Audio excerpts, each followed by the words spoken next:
Good evening and welcome to Crawley Borough Council's Overview and Scrutiny Commission meeting of the 14th of November.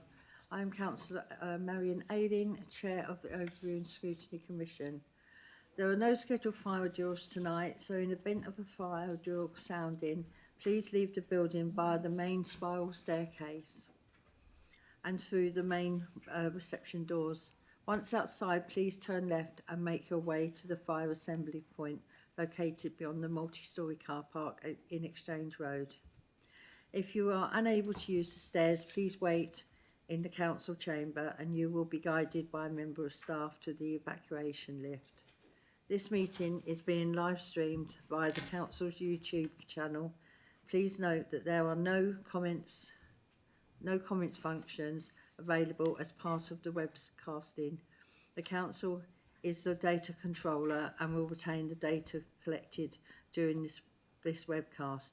This will be done in accordance to the council's published data retaining policy.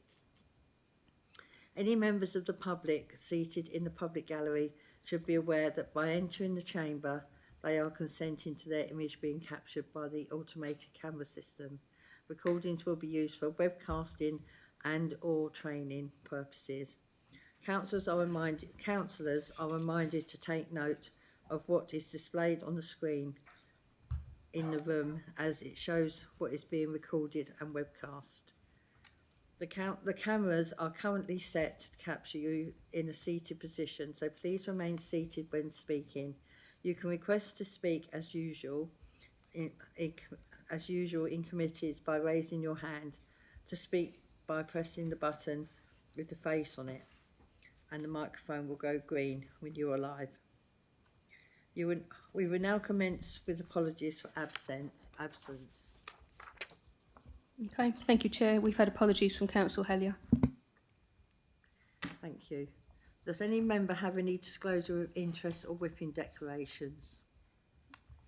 Councillor Lanza. Thank you, Chair. Item 5, the transformation programme plan, the review of that. Personal interest as a member of West Sussex County Council and Cabinet Member for Public Health and Wellbeing. Thanks. Thank you. Minutes. Now we come to the minutes of the last meeting held on the 30th of September. Does the Commission agree that the minutes are an accurate record of the meeting? Chair, can I speak on that? Yeah. Councillor Lanza. Thank you, Chair. I mean, as always, they're very accurate, but I think when we look at item 9, which the last meeting, which was the proposed redevelopment around Tilgate Youth Centre for social affordable housing, a number of members, not just me, made some comments asking for some clarification, for example, as to why the market value of those units was assessed to be less than the development cost, and also questions were raised around whether or not for the same level of investment the council might be able to deliver more social housing on other sites. Now, again, it wasn't just me who raised these points, and I think they were partially answered in the meeting and fully answered subsequently, but they did merit recording in the minutes. Okay, thank you, Chair. Thank you, Councillor Lanza. With regards to the specific points made, these were summarised with regards to the concerns being raised with reference to specific costs, rather than detailing the actual specific items as mentioned. Advice was taken from the Deputy Monitoring Officer at the time prior to publishing the comment sheet, and also then obviously the comments then go into the minutes, but it was thought that it should be summarised as concerns were raised with the reference to the specific costings. Thank you. I mean, to an extent, I understand that caution, but that caution in terms of how we represent the minutes is largely negated by the fact that we've got a YouTube channel called CBC Digital, where people can hear everything that was said and view everything that was said anyway. Not on a Part B item, not in Part B. And it was an exempt item. So are you happy with the minutes as they are? Yeah. So do we agree the minutes? Yeah, agreed? Right, thank you. Right, as there's no public in attendance, we will move on. Thank you. Item 5, we will start with the review of the transformation plan, the transformation plan report from Councillor Rana, Cabinet Member for Resources, Chris Page, Deputy Chief Executive, Simon Jones, Head of the Digital and Transformation, and Emma Nash, Transformation and IT Programme Manager. Councillor Rana, please can you introduce the report? Thank you.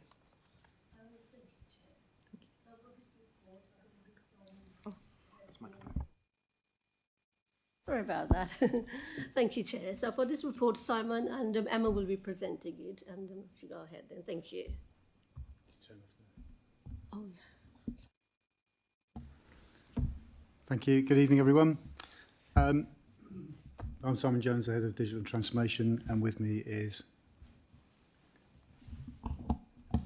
Hi, good evening. I'm Emma Nash and IT and Transformation Programme Manager. We came to OSC last year to close out the second transformation plan and to launch the third plan. Today we're reporting on the progress of the first year of that current plan. The focus of the plan is to transform the council internally and externally for residents. It's organised into 6 work streams, each of which is sponsored by a member of the corporate management team. By being on the plan and by being sponsored in this way, it provides an opportunity to do things differently and more efficiently, and to get the right people around the table to get things moving or to solve difficult problems if we get stalled. The plan is governed by the Transformation Board, who meet monthly. They monitor progress, coordinate and collaborate across all the different work streams. The main report is in Appendix A, and that provides a full update on each of the work streams and projects within. And we hope that members can see a positive direction of change across all areas of the plan, even with all the additional pressures that we've had over the last year. I'll hand over to Emma. Okay, thanks, Simon. I'm just going to now give a quick brief summary of those 6 work streams that Simon introduced. So the first one is referred to as our customers. And what this does is it focuses on the way customers access our services. It has an internal from staffing perspective and also external focus too. And as some of you should be familiar with, the Channel Shift programme, which digitises a lot of our processes and puts those online. It's well established. It's a large programme of work and it's delivering measurable benefits, as is the work that also sits in this work stream around our face-to-face offer. That's equally as important to ensure that nobody gets left behind, so that those simple transactions we can do online, but then the face-to-face offer is there for those people that need it. Second work stream, our communities. This was new for this version of the plan, and there are 2 large projects currently reported and sit in this space. Access Crawley, that's been placed within this work stream, and since we've been running this programme of Access Crawley since April 2022, there's 457 people that have been supported by the joint processing team that was established as part of this. There's a new focus for this plan is around cost of living, and the people that are experiencing cost of living crisis, the demographics have changed.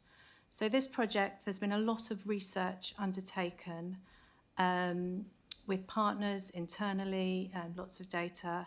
It's an active project at the moment, but what this hopes to do is it gives us a picture of the lived experience and needs of Crawley residents now and going forward. The Our People work stream focuses on our staff largely. As you'll see in the report, there are lots of elements to this from both an operational side, looking at training and policies that can support both managers and staff. But this is also enabled and supported by improvements that we're going to hopefully make to some of our systems, So looking at our HR, payroll, recruitment and learning systems to make sure that we have a people operations model rather than a sort of just a transactional service. In the asset space, there's lots of projects here, as you'll also see. We need to ensure that we maximise use of our assets that we own, look at the processes of how they are managed, ensuring their energy efficiency and sustainability. And there are also some capital works projects within this work stream, such as the fibre that we're planning to put in up at Manor Royal. In the commercialisation space, the work that was undertaken around garage income is complete. That's all now business as usual with the service. Further work is underway to maximise the gem that's Tilgate and Goffs Park, and you'll probably see that Tilgate Christmas is in full swing at the moment. Looking at our commercialisation plan going forward, this will become aligned to the emerging budget strategy, and will ensure that any budget strategy is aligned by commercial activity with any work that's undertaken in that space. Last but no means least, service redesign. The focus this last year has been in the Crawley home space, and this is in response to New Housing Act and regulatory requirements. So there has been quite a significant work around processes and systems that will support this to ensure it's fit for purpose.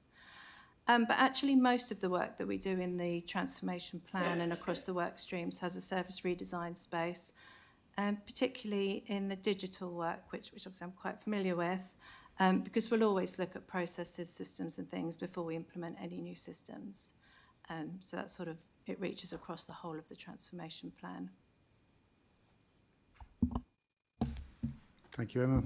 So by the very nature of transformation and programmes of this size, nothing really sits still. Things change as we go along.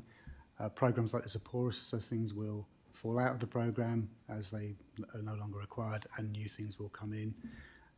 But the governance and structures we've got in place allow, we're mature enough to kind of manage that effectively as we go along. So that brings us to the end of the update. I'll open the floor to any questions.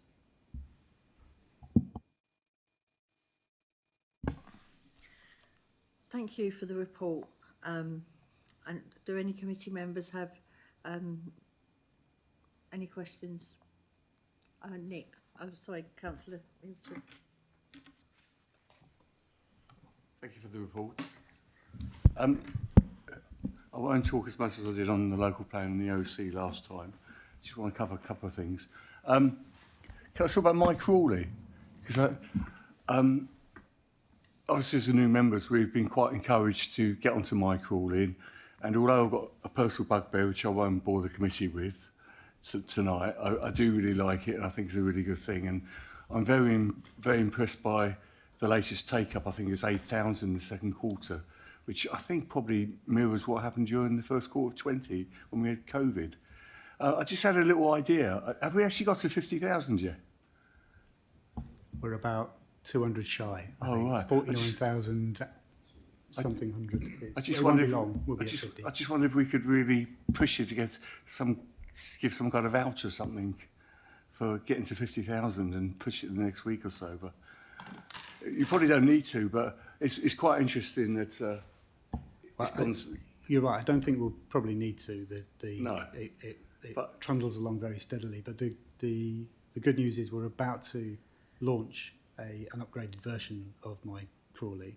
It kind of brings it into line with the website again, so it's much it's a bit smarter, a bit slicker, and some of the bugs that were in the old version have now gone. I suspect we will hit 50,000 at probably the same time as we launch that in a couple of weeks. Okay. So, assuming you don't find any more bugs. So perhaps we could make a big song and dance about it for the councils when we reach 50,000. We can do it's quite an achievement. Just a couple of questions on there. I don't want to bore you, get you to get loads of stats, but have you got any ideas where the density is, where it's more popular? Obviously, there might be certain neighbourhoods are better than others. And also, at those 50,000, that's obviously 50,000 individual accounts. Do we know how many rough, could we find out very quickly how many individual households rather than individuals there are?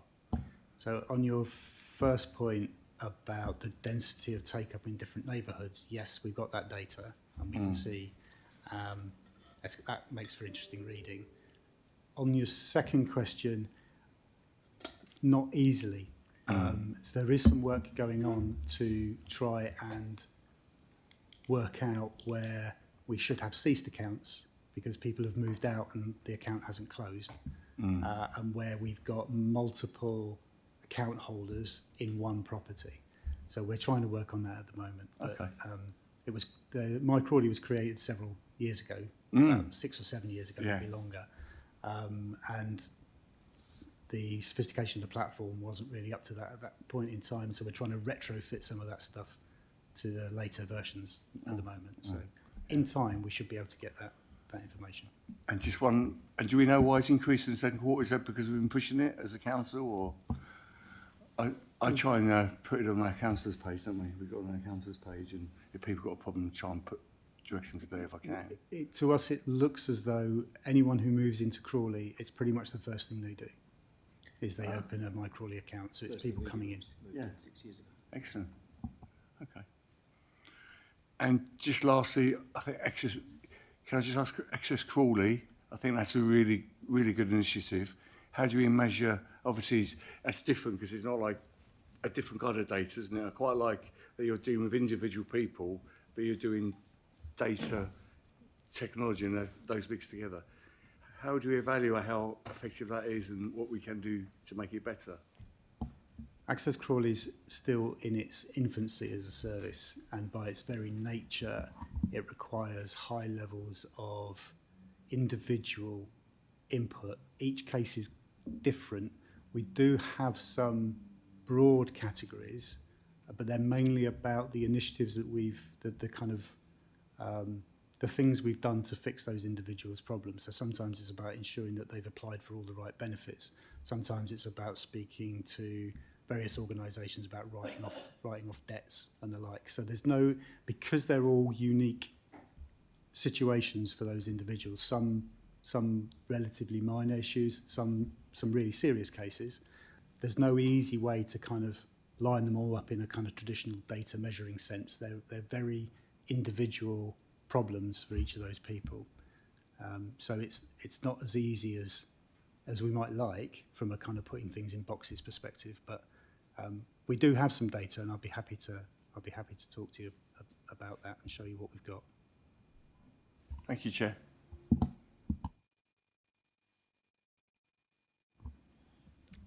Thank you for your work on the transformation programme, and echo Councillor Hilton's comments that it seems very positive progress has been made. I've got a couple of questions, so I'll ask them both together. I note the report says the biennial digital survey was due to take place in Q3. So now we're into the next quarter. I thought it would be helpful if we could hear how that's progressing, and whether the report could be updated to reflect its progress, because it appears that a lot of the information from that will then be useful at kind of informing the actions that sit under, particularly the services to customers work stream. And then also with regard to point 1.4 on digital exclusion and inclusion, I think I'm really pleased to see that we're working alongside the West Sussex Digital Inclusion Access and Safety Partnership, because I think often the challenge with digital inclusion is that it's a responsibility of both councils in two-tier areas. So it's good that we're kind of actively having those discussions on areas of mutual interest. The report references a digital exclusion group, and I just wondered if you could provide some more detail on the makeup of that group and who it comprises of. Thank you. Thank you. So on your first question about, I had it in my head and now it's fallen out. Oh, the biennial survey. Yeah, we were going to do it in September, late September, early October, but it just so happened that there was another survey going out at the same time, and we didn't want the two to be conflated in any way. So we've delayed it, and it's due to go out later this month. So it's still within Q3 of this year, in financial year, but it's later than we were hoping. But yes, that should provide some interesting, we hope it will provide some useful and telling data that will allow us to kind of configure services accordingly. On the digital exclusion piece, it's the West Sussex digital exclusion team, I want to say. The makeup of that is it's led by West Sussex, but the membership is all districts and borough councils, as well as lots of charities and voluntary organisations, including Citizens Advice, Age UK, Citizens Online. There's a whole set of them. Attendance at meetings is variable, but yeah, bang the drum, because the more we can work together, it's the only real way to do this sort of thing, is to work together.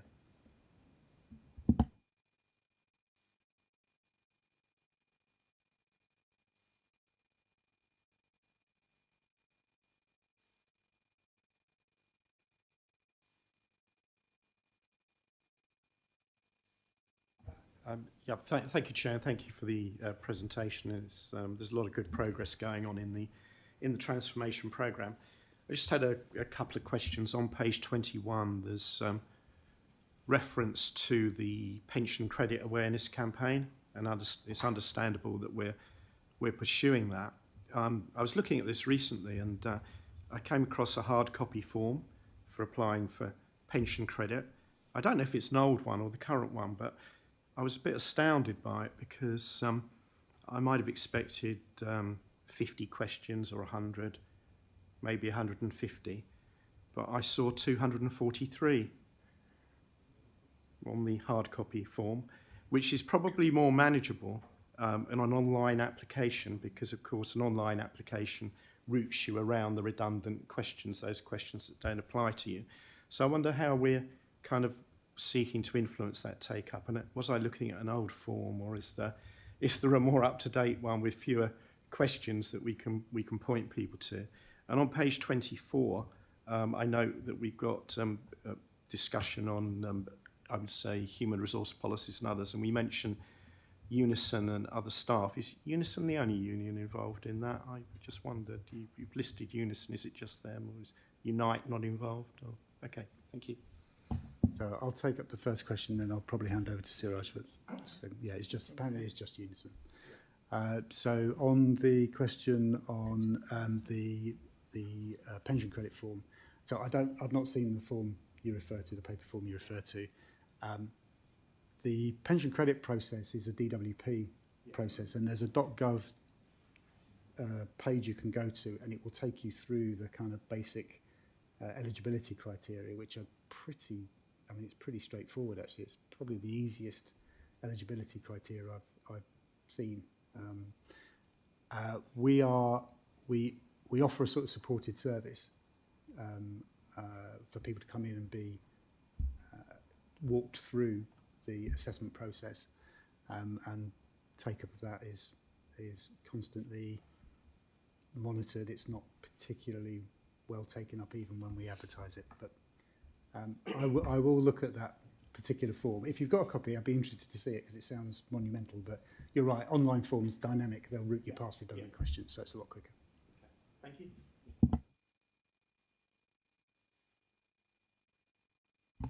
Hello, thank you. Your report is very detailed, and it actually gives much more hope for Crawley during the transformation process. I would like to ask, what is the impact, some of the challenges you're having, especially with funding, and especially also with the new budget? Has it been impacted on the long-term plan for this transformation project? The impact, what are the challenges you envisage you're going to have in the next few years? And also, I also observed that you have disbanded some programs, especially the Wi-Fi project in Tilgate, though it is coordinated with the West Sussex Council. Could the underlying problem be funding? And what are the funding issues that you envisage you're going to have? Thank you. Thank you. I'll start with the second question first about Tilgate. At the very end of last week, after we published a report, I had a conversation with the new project manager at West Sussex, who's picking up that particular project.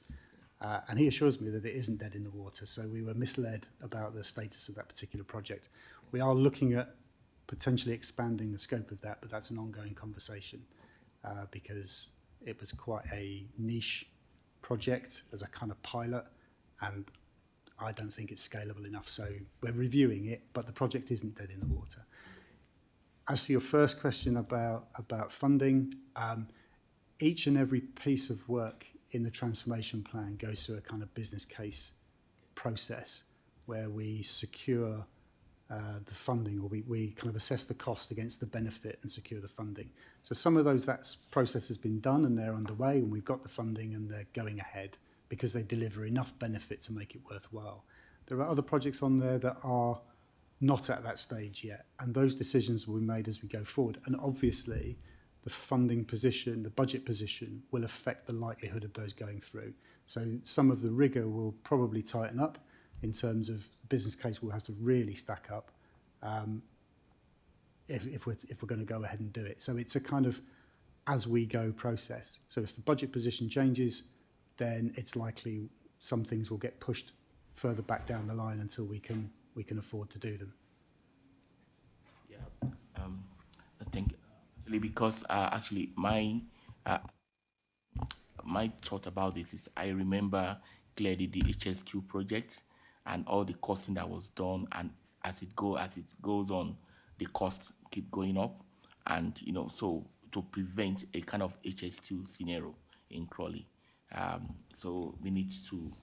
I'm just going to, in terms of funding and increase as time goes on, with increase. Though you said it has been costed, but to what are the measures in place to ensure that this costing that you've done in the business plan you have is ring-fenced against any future increase or changing policies, council policies? Yeah. So our governance structures are pretty good when it comes to that sort of thing. I wish we had the sort of money that was spent on HS2, I'll be honest. But so projects that are large and have a large kind of cost profile are subject to two kind of extra bits of rigour. One, they're monitored repeatedly, and we have check-in meetings to make sure that we are still on profile. We have risk registers and raids for all of our projects, and if things start to wander off track, then that raises an exception, and we will look at it more closely.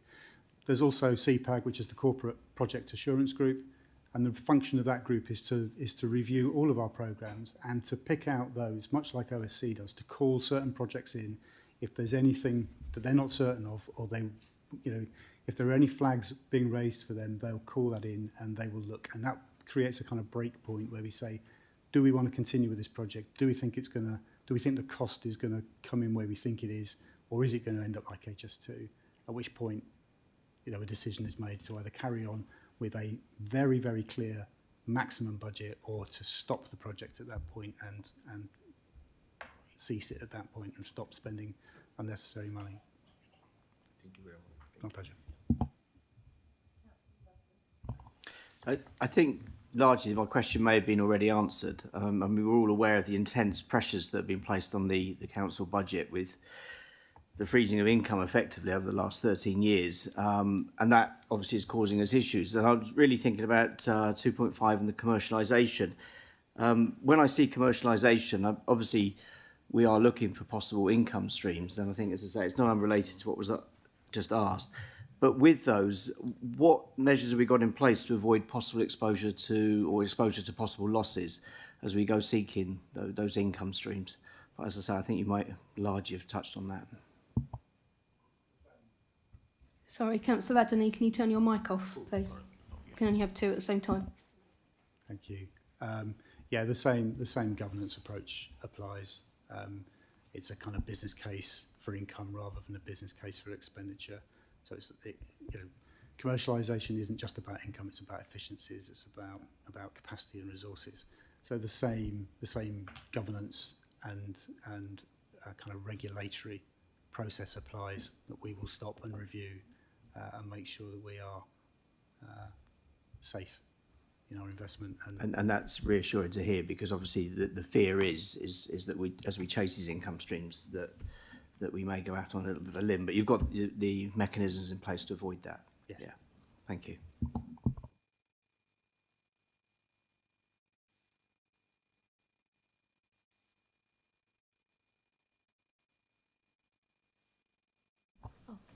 Thanks, Esther.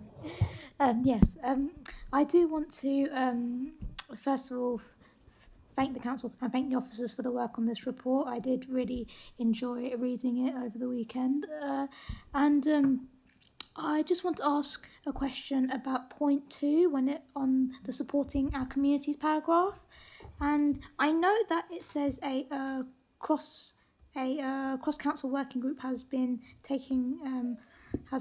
working on this and taking a data resident engagement and intelligence led approach on the cost of living pressures. So can I just have a bit more information on this, please?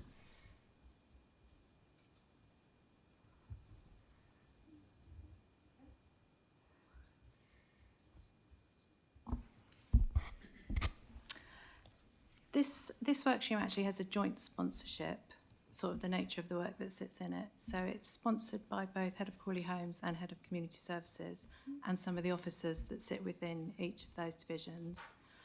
So they've created, along with support from the transformation team, a sort of an internal initial working group to look at this. And then relevant officers within their speciality, so you've got employment advisors in that group, you've got people from the Strategic Communities Partnership Group. There have been some, and linking actually with colleagues in finance as well. So there's been a lot of different types of activities depending on the specialisms within that group. So there's been some desktop analysis around how, for example, Household Support Fund 4 was issued, looking at heat maps. So we've got that element of data. There's some round tables with some of the voluntary groups, and bringing that, there's been individual conversations with people.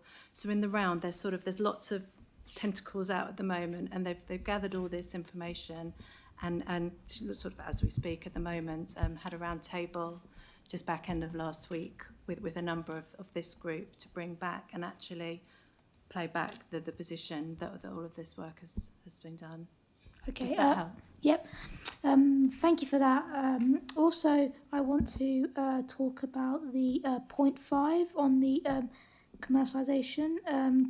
I obviously welcome that the Tourgate business plan is being obviously well progressed. I'm just wondering, will we be able to have an update on that in due course? I'd be quite interested to know about that.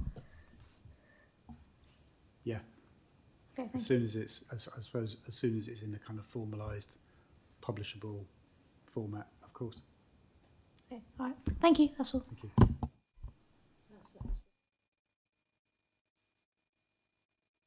Thank you very much. Good detailed report.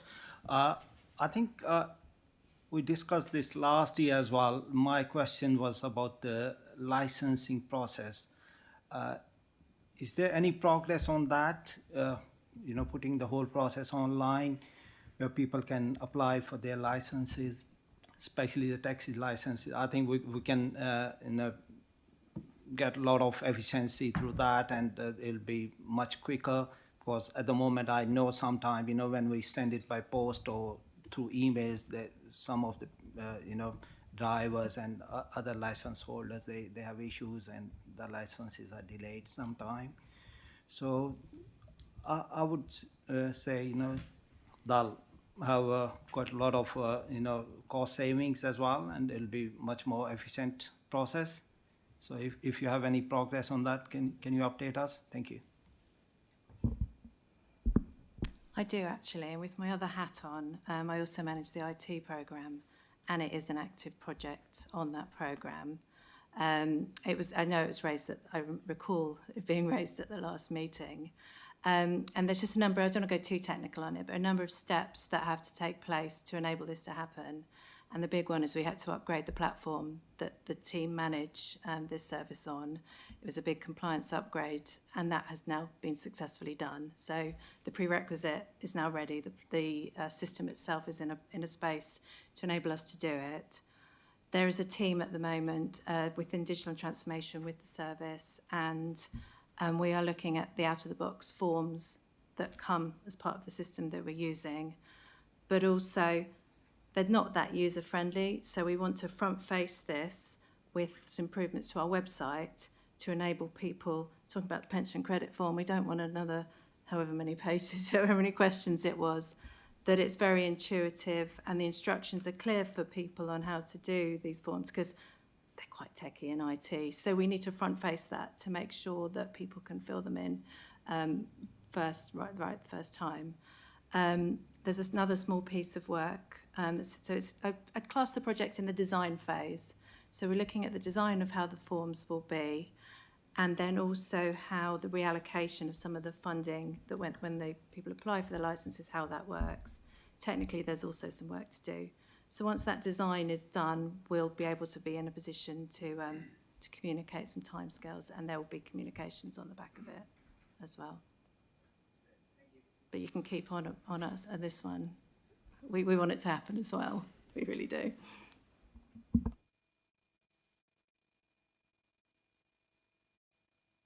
Thank you, Chair. First, I think the team just deserves a massive pat on the back, to be honest, for the progress that you guys have been making in like such challenging times to deliver a transformation program like we are at the moment. Deserves massive respect. I just wanted to pick up on 2 points. One, Councillor Khan mentioned on the supporting our community strand. I was just really interested in what you were saying about some of the work that's going on there, especially around the heat map that's being produced around the food vouchers. And I just wondered whether that's something that you'll be able to share with us at some point in the future, because I think that would be quite interesting for ourselves as councillors to see what the take-up is around our own neighbourhoods and identify where there are particular vulnerabilities. And then that links to the next point, which was about digital inclusion, which Councillor Hilton and Councillor Barrett have touched on. It was music to my ears when you said we're refreshing My Crawley, so I'm looking forward to seeing that. And just on that point around digital exclusion, do we have any data that you can share with us, again, not now, but maybe in the future, around areas where there may be lower rates of digital literacy, and do we have any info on the kind of demographics, just so we can take away as councillors and look at and help the council to push any initiatives that may be more relevant for specific demographics? So on the sharing of data, the GIS mapping for food vouchers, my assumption is yes, we'd be able to share that with you. Is it ready yet? Yeah. Yeah. So assuming there's something I'm not missing here, then yeah, I would have thought so.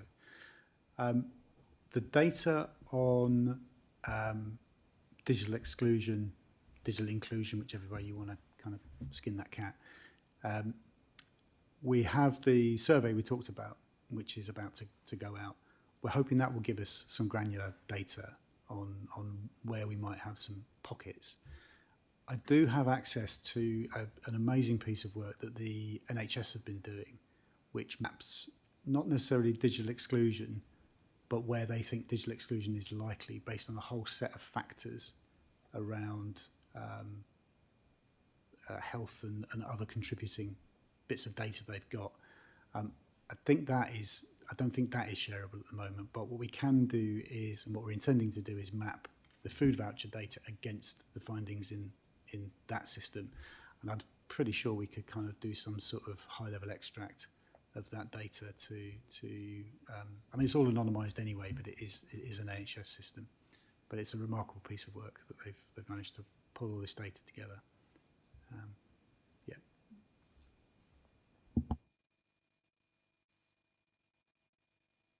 It's actually kind of supplementary to Councillor Ashraf's question about licensing. I'm quite fascinated by that you're thinking about building a platform. I won't say who is exactly, but I'm aware of far large organisations who don't always get it right and sometimes don't get it right in terms of buying in packages from other places. Is there not any? I'm not saying it's the best way forward because it's got to be very user friendly. But do other councils do online licensing applications, or is it quite a new thing in that particular field? So maybe, sorry, just a bit of a correction maybe I didn't explain it. We will be using an out-the-box is a technical term, out of the box version, but it's not the most user friendly. So we're going to put some makeup on that and make it a bit more user friendly, I would say. It doesn't quite work for all of our requirements, so we just need to make some tweaks and things. But we've got the technical team that will be able to do that. Yeah. That makes perfect sense. Good luck with that.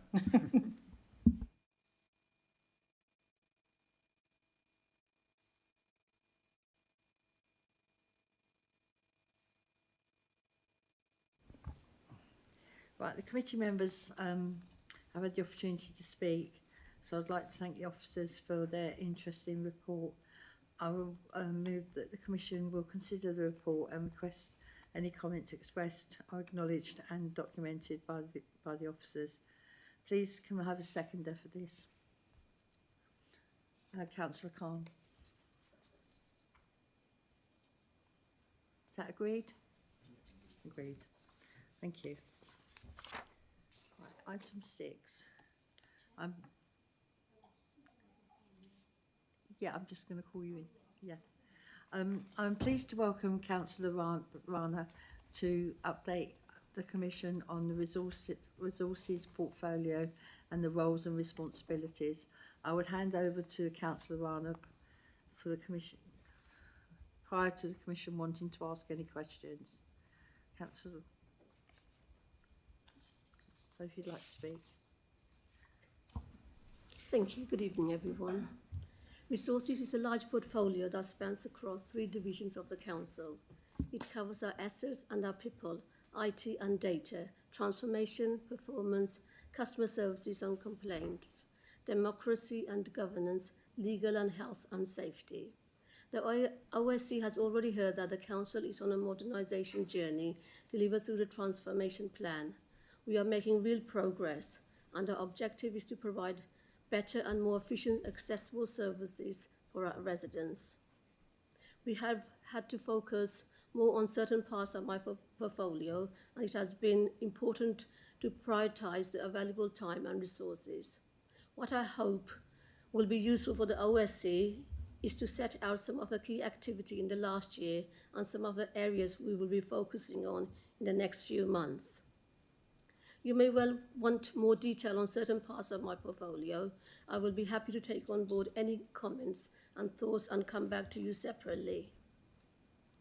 The direction within IT and customer services has largely been covered within a transformation plan item.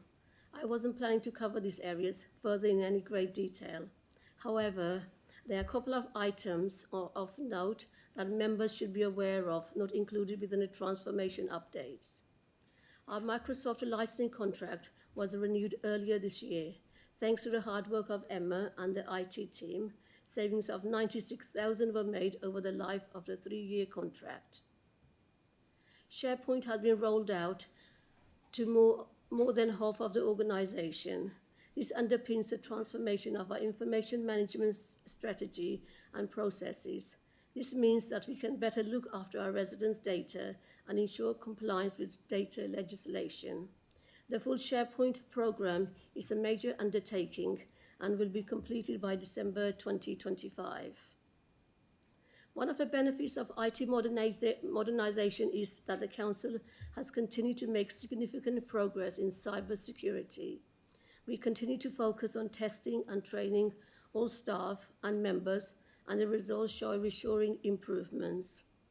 We take these measures to protect our systems and data and to avoid any disruption to the delivery of services to our residents. As referred to in the transformation update earlier, there's a massive program of work underway to upgrade our HR systems and processes. The People System program will deliver tangible benefits to every employee and manager in the organisation. This will create more time and capacity to deliver services to the public. Alongside this, the People Operations Programme includes development and improvement around organisational learning, staff welfare and staff recognition. Work is also ongoing to enhance our recruitment and retention function to ensure that we are competitive in the employment market. Both these programs will enhance the way the HR team operates. The HR team continues to handle a significant volume of recruitment campaigns and support managers with grievances and disciplinary matters, plus absence and performance management. We value our workforce, and our managers need the support and tools to get the best out of our staff. Earlier this year, the OSC heard from HR officers who set out the Council's strong well-being provision and how it looks after the physical and mental health of its staff. Unfortunately, there has been a rise in abusive behaviour from customers since the pandemic. There have been a number of more serious incidents in the town hall reception area involving abusive and violent behaviour towards staff. We take the threat to staff and visiting members of the public extremely seriously.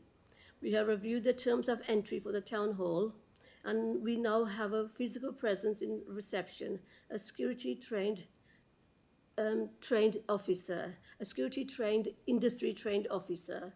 We have also reviewed all security aspects of a reception area, including physical structures, general layout, and lines of sight. We have taken advice from the police and counter-terrorism advisors, which has led to some minor adjustments in layout.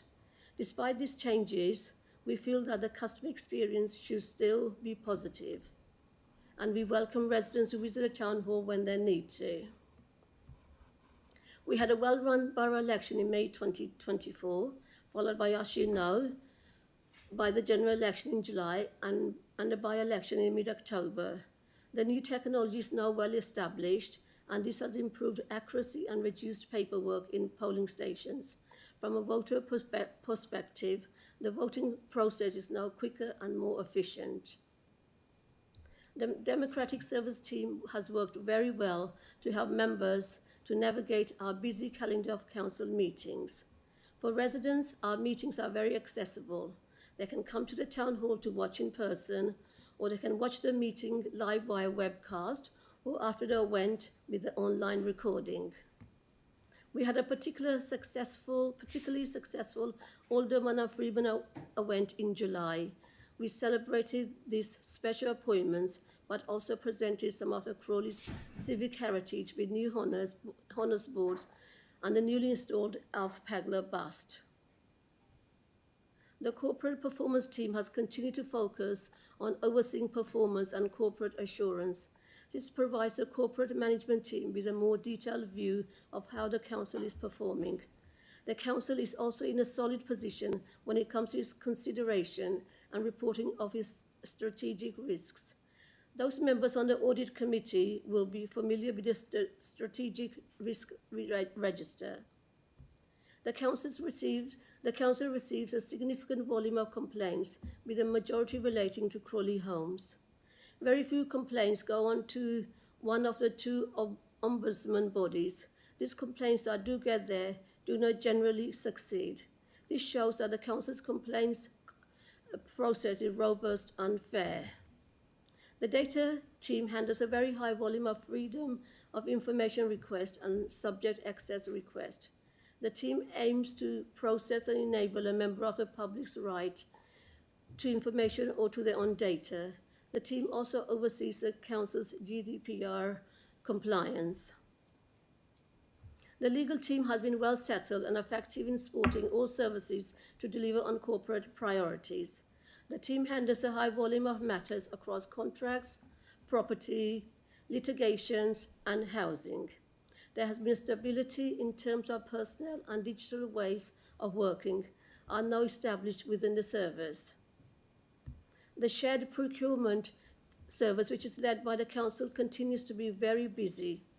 Residents can be assured that the council carries out its procurement in compliance with regulations and to secure value for money.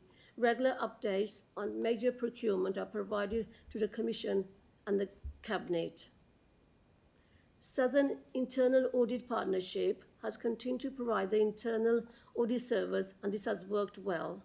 The Council achieved a reasonable assurance rating for 2023-24, which is reassuring, especially with the pressures, including a significant demand for services that the Council is facing. Regular progress are presented to the Audit Committee. The council also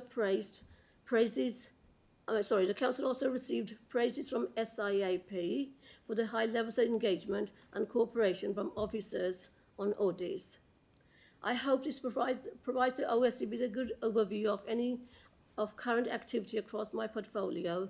With the support of officers, I'm happy to take any questions. Thank you.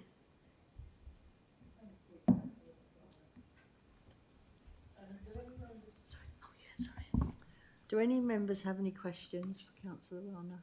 No, Councillor Barrett.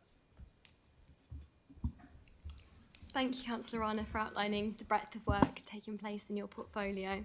The government's recently announced it intends to amend the law to introduce provisions for remote attendance at local authority meetings, and I really hope that will encourage greater diversity of people standing and participating in local democracy in Crawley.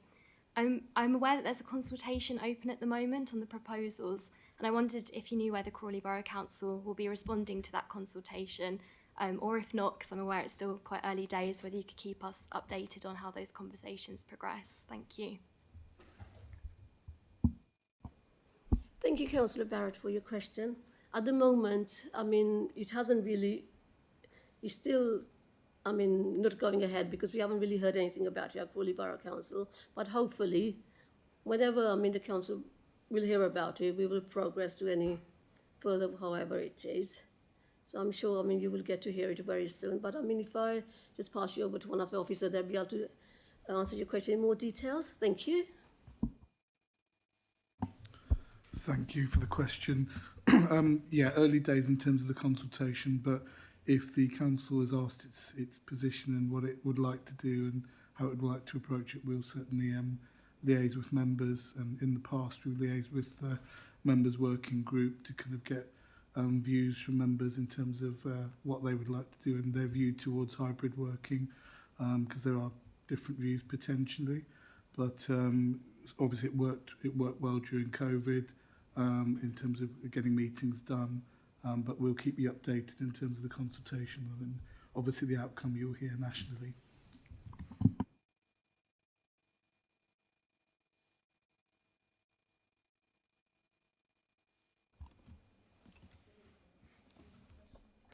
I have got a question.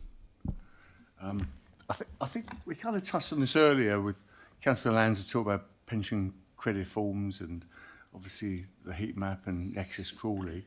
Just wondering how we, in terms of the contact centre and particularly walk-ins, and obviously with the increased pressures and security, how we finding the pressure, how the contact centres are finding the pressures working within there, particularly dealing with more vulnerable groups as I have been this year.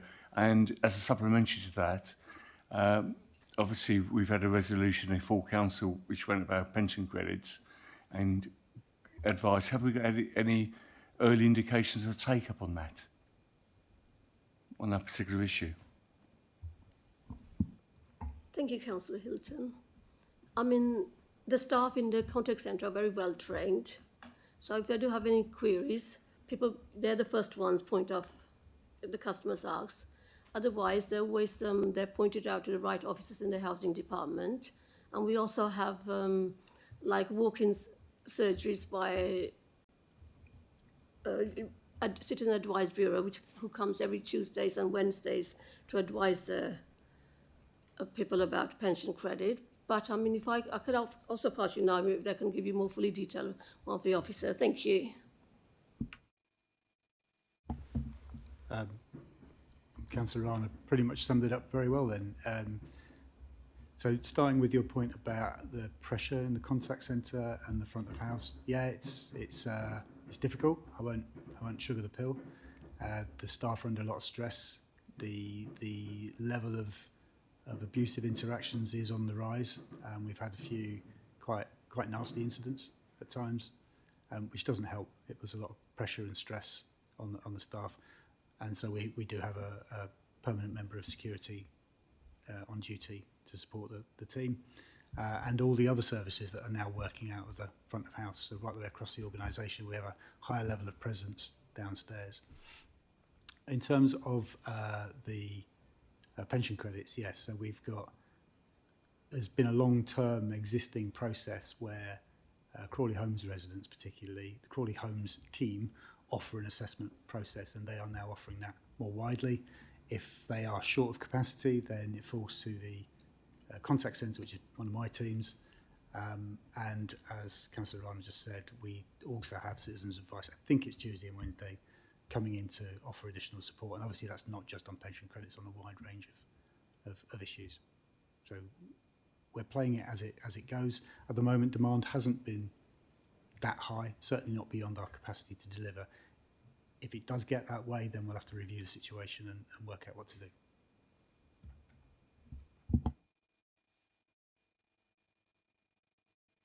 One more question? Well, it's actually a comment, actually. Can I just take this opportunity to obviously thank all the Democratic Services staff we work with over the years, and, you know, since I've been elected, in terms of the training I've received and the help and assistance when I've phoned up the Democratic Service has been in second to none. And also, obviously, we've had a busy election year, haven't we? Which is, and when I said that to the, I think Jill Rosier, she said, oh, we've got another one coming in February for the bid, so their work doesn't really end. So can you just pass on my thanks? Because I particularly on election day, I don't think there's been quite a number of different incidents that have cropped up on the election day the return officers have had to deal with, so it hasn't been straightforward. So could you just pass on our thanks on behalf of all elected members for all the work they do? And ongoing hard work. Yeah. And ongoing. Yeah. And as chair, can I echo that, please? Thank you.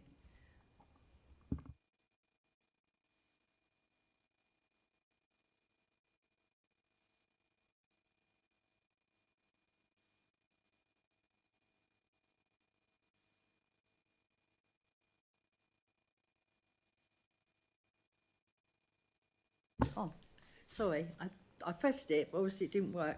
I'd like to thank you for attending the meeting and for an interesting discussion. Thank you very much. Right, item 7, forthcoming discussion list. The forthcoming discussion list is featured on your agenda and also on the council's website. Before I ask Heather to list those items referred to the next meeting, there will be 8 reports due to OSC for the 25th of November. I recently sent an email asking commission members to email report authors in advance with their detailed questions. Please can you make sure that this is done for the 25th of November, as the meeting has got a big agenda. I will ask Heather to now list those that we have referred. Thank you, Heather. Okay. Thank you, Chair. As the Chair has just mentioned, the Commission does have a lot of items coming to OSC. There are 9 reports heading to Cabinet on the 27th of November, which will be OSC on the 25th of November. The majority of these are policy framework documents, so should be coming to OSC or have been previously referred, as it was felt the Commission should give due consideration and scrutinise the reports. So I'll list the 8 reports that have currently been referred. So we've got Budget Monitoring Quarterly Report, we've got Budget Strategy, Treasury Management Mid-Year Review, Homelessness Review and Homelessness Strategy, Tenancy Strategy, Waste and Recycling Contract Scrutiny Panel Final Report, the Waste and Recycling Contract, and the updated Climate Change Emergency Action Plan and Climate Change Declaration. With regards to the Climate Change Action Plan, that was agreed at OSC previously that the OSC would receive an annual update. So that's why that one's been referred. The only other item going to Cabinet, which isn't going to OSC, is the forward programme of key procurements for January to June next year. So unless the Commission wants to add the forward programme of key procurements and make it 9 items, can you just confirm you're happy with the 8 that you currently have? They are, and they have, and the majority have to come because they're PFDs. No, I cannot possibly comment. That's not within my remit. That will be within the remit of the Commission. But if you're happy with those, well, I'll let the procurement manager know they're not required for that meeting. If questions can be sent in advance, so that would help the length of the meeting. Thank you. I will send a reminder of that. How advanced? Sorry? How advanced? Yeah. Well, a week before. No, a week before. Well, a couple of weeks before, Matt. Well, when you get the agenda, then usually the questions come after that. I'll take a while to read it. I have to take a week off work to read those. Okay, thank you.